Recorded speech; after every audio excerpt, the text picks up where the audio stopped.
Thanks, Andy. I think I just got a new nickname. Diz.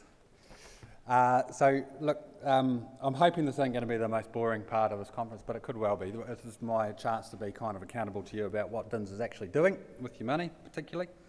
I'm going to go through as quick as I can, though. So thinking about DINS's strategy, this is kind of what motivates me when I look at this picture here.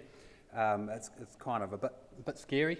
You can see effectively DINS is on a similar sort of path as what the other parts of the dry stock sector are. What we expect to see is a bit of a turnaround when our 2016 data come through, but my objective over 2 years has been really about how do we get a sustainable long-term change in that trend, that decline trend that I guess the dry stock sector has suffered at the hands of dairy.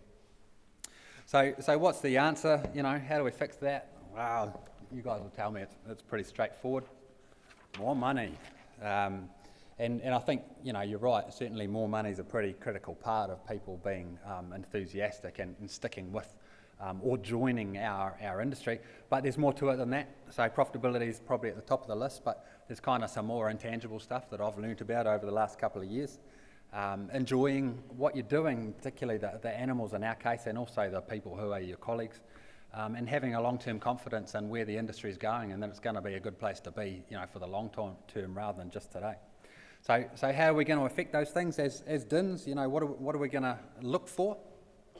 So we've created a vision of a confident and growing dairy industry, not because we like the idea of growth for the sake of it, but because continued decline is really going to put us at risk, and a whole lot of economies of scale that we have are going to come under pressure. Things like having DINS, for instance, having a research program, having marketing programs that our marketers put in place for a product line that's getting smaller and smaller is just not sustainable. So we need to return to stability or growth in order to maintain those economies. So our strategy for doing that, the 4 things they've been mentioned earlier this morning. Very quickly, I've got a slide on each. Premium positioning for the products from our industry, market development and diversification, sustainable value creation on farm, and then I guess a new one for our industry, something a bit touchy-feely that we haven't probably had in the list before, is about a cohesive and respected industry. So how are people feeling and how are people outside of the industry feeling about our industry? So that one might be a bit touchy-feely for some of the people in the room, but it's on our list and I think it's important. So the first one, I'm not going to read through all those things, but just to give you some examples of the kind of things that we've got to do to assist in premium positioning of our products. Now, we don't actually own any products at DINS. In fact, we're not allowed to. So, the theme that's going to run through all of these things is about partnerships again. So we have to partner with those people who do own the products and do sell the products and do communicate directly with consumers and customers. So partnership. But in terms of integrity systems, DINS has had a role in the past and will continue to have a role in ensuring that the products that come out of New Zealand are of a high integrity. So some examples around that, I guess, are the DQA programs that go right through farming, transport and processing. NVSB would be another good example of that. And then we work in partnership again with those marketers to communicate those benefits that the integrity brings, along with the sort of intangible New Zealand benefits that customers tend to associate with our products as well. Next one, market development and diversification. Hopefully this, is self-explanatory, but, people have been saying for years, I think, in the dairy industry that we've got too many eggs in too few baskets. So we've got a clear priority about, again, partnering with our marketing partners particularly to help them diversify their markets, to reduce that concentration risk that we all know that we're exposed to. So you guys are going to hear some really good examples of these things over the next couple of days.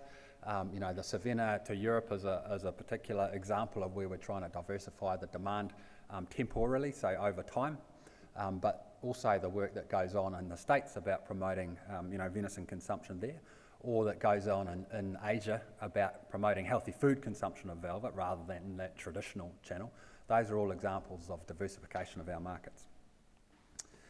Sustainable on-farm value creation, bit of a mouthful, but 2 parts to this. So firstly, we want to help farmers get in a space where they can actually create value on farm. So that shouldn't be interpreted as just producing more, because I want you to produce more. Actually, I want you to make more money. So I want you to be more efficient at what you do and probably more happy at what you do and create more value in your farm business where you can influence it most strongly. The second part is about those societal expectations. So we all know, and we've known for years, that society does place expectations on what we do on farm. The classic historic example of that is around animal welfare, and we know velveting has some expectations from society about what's acceptable and what's not. So the industry has been incredibly proactive to create its own regulatory system, basically, to make sure it's set out what society's standards are and it lives within them. The most recent example around this stuff is environmental. So we all know that there's this water quality train coming down the tracks, and what we're trying to do in DINS is help you farmers to influence the processes that are going on in different regions, and then find ways of working within whatever the limits are that are set up. The last one, the touchy-feely one, what can we do to try and make this a cohesive and respected industry? So largely the first bit, cohesive, is about communication. So this goes both within and outside of the industry. So how do we get more farmers talking to each other and sharing ideas? And I think the advanced parties is one great example of this. But also this conference is where we're talking to each other, but also up and down. We'd like to facilitate better communication channels. We've had a big discussion about communication between researchers as a key provider to the industry and farmers, but also amongst the partners in the value chain. So the consumers, the customers, the exporters, the processors and the farmers really ought to have more effective communication than I think what's been in place thus far. And I guess another part of that is about how are we perceived outside of the industry. So how do other farmers see the deer industry, and how good do you feel to walk into the pub and say, I'm a deer farmer? Do you get, what I fear, my fear for the future is that one day you walk into the pub and it sounds like you're saying, I'm an alpaca farmer, and I don't think that goes down terribly well. So we need to make sure we remain a mainstream part of the industry, and one that gets respect, and one that students at an agricultural training facility would be interested in learning more about. So last time I put up a slide like this, my friend Andrew Peters said it looked like it was the gravy train diagram, so I don't want to get into that again. I'm not going to go into the detail, but I just want to make the point that there's a whole lot of programs that are funded through DINS money, and all of them can be mapped onto those 4 strategic objectives that we have. So they're all, in one way or another, about market development, or about premium positioning, or about sustainable on-farm value creation, or about being a cohesive and respected industry. They're all for one of those things. We don't do them for no reason. What are the things we do? So this is me fronting up about where we're spending the money. I won't go through all of those, but there's the high peaks to the right of the diagram there that talk about where the major parts of our spend are going to, and I'll just touch on 4 of those in particular, and starting with that velvet one. You're going to hear more from the Osprey folk about that TB-free spend shortly, and then those 3 big ones in the middle. So velvet, very quickly. I think you're going to hear a really good presentation from Reece tomorrow on this stuff, but very quickly in terms of context, the vast majority of this money, which is about $500,000 at the moment, is spent in Korea and split between our new healthy food diversified channel and the traditional Oriental medicine sector. We will increase, the board has given us permission to go over that current budget on the assumption that there's going to be greater velvet levies collected than what we had budgeted, so we will spend more, and that will be spent in that healthy food sector because we think that's the place with the greatest potential, and it furthers our diversification strategy. In China, that's the place with the next greatest set of potential. What we're really working on is around market access at the moment. How do we position our products in a way that they can be used in healthy foods in the same way that template's been set up in Korea? So once we understand, within China's regulatory system how we can do that, then we will start investing in the promotion of our product through that channel. Venison promotion, very quickly, again, you're going to get a lot of good information on this tomorrow, but just at a very high level, this is our largest investment area by quite a long way, so about 1.3 million, excluding the component of the P2P program that is about market development. So when you add on the P2P market development bit, it's well over $2 million a year. So we heard a talk earlier about balancing in market and on-farm investment. The in-market continues to dominate at the moment. You'll get a further explanation, but that money basically is spent split between Europe, North America, a joint promotion fund with marketers where they can use as they see fit, matching their funding, and us providing some generic help to marketing programs, and that includes the likes of our friend Graham Brown going and helping them out. Research, so another hot topic this morning, about half and half between velvet-focused research and deer research, which is general deer farming research. The Vans part of that is mostly dedicated to this project called RepairX, which again I'm going to be embarrassed to say is making very slow progress, so that budget won't be spent this year again. The other half of the program, the deer research part of the program, is funneled into a joint venture body that we are partners with, again, with AgResearch. AgResearch funds in any given year, about 75% of that deer research program. And so cognizant of Crown and AgResearch's desire to do longer term research and deer farmers' desire to have really practical at-hand research outcomes, there's a balance in that program between programs that are about, I guess, the long-term future for our kids and grandkids, some medium-term stuff that if we're still in farming in 10 years we might see the outcomes of, and some stuff that hopefully within the next year or two is going to yield you some benefits on farm. So some examples of that, and by far the biggest programs, in each of those categories, is the anthelmintic work we're doing on getting some useful drench tools for deer farmers to use that are registered.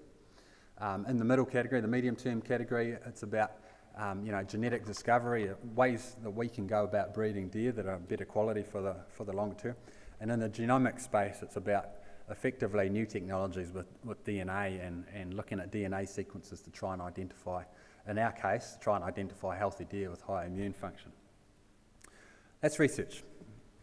The fourth one, and you'll note on the bar way back, it was half blue and half red. The red part, the top of the bar, is the Crown contribution. So in the current year, total spend on P2P is about $2 million, a little less than which is Crown, and slightly more than half of which is levy funds. As we've said already, Andy's mentioned, it's all about improving deer farming profitability so that people continue to be deer farmers, or continue to invest in deer farming, because that's what we want to achieve. And importantly, about half of that, so again the balance between on-farm and market, is about 50-50. So half is market development and half is about improving that on-farm value creation.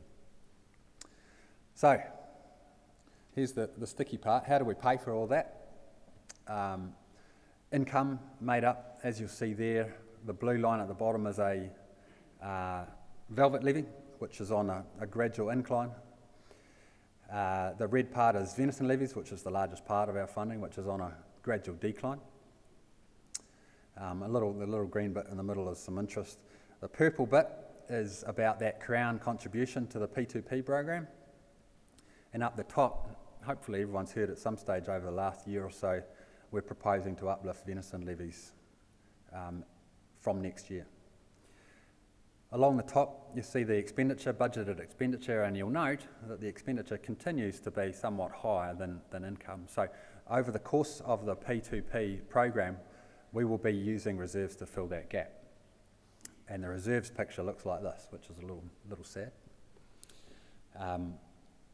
Andy has assured me that I'm not going to spend all of the money down to zero, and in fact we will have a sensible level of buffer by the end of that period, and we may have to cut our cloth to make sure that works. The other fly in the ointment against all of those forecasts is they were based on some forecasts of slaughter and deer throughput and velvet throughput that we looked at probably about 12 months ago. We didn't see this coming. Wow. In fact, I'll show you what we forecast, but what we've seen over the first quarter of this year is a massive fall in the kill of venison. And you'll note from this slide that over the previous 5 years, the kill had been made up by this increasing portion of females. So that's effectively, our 400,000 odd deer, an increasing portion of those were liquidated hinds, which, is just a terrible strategy for the industry long term.